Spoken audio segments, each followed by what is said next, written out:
Hola amigos, bienvenidos a Architect.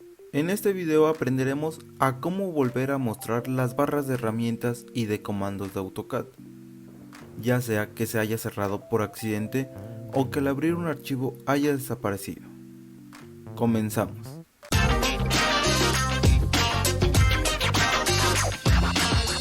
Como ven, ha desaparecido la barra de herramientas y no podemos utilizar AutoCAD, al menos que hayas visto mi video anterior y sepas los comandos. Pero también ha desaparecido la barra de comandos. Para recuperar la barra de herramientas y de comandos debemos de cambiar el área de trabajo. Para eso iremos a la parte inferior. Hacemos clic en este icono y cambiamos a cualquiera de estos otros dos espacios de trabajo.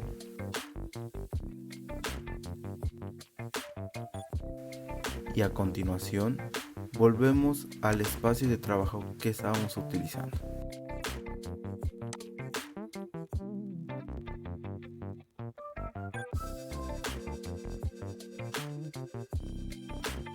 Y vemos cómo apareció la barra de herramientas. Si esto no les ha servido, es porque tienen activada la opción de limpiar pantalla. Si ese fuera el caso y por eso no nos muestra la barra de herramientas, entonces se solucionaría dándole control 0. Espero que este video les haya servido. Si es así, házmelo saber con un like, suscríbete para ver más videos. Si tienes alguna duda, me lo puedes hacer en la caja de comentarios.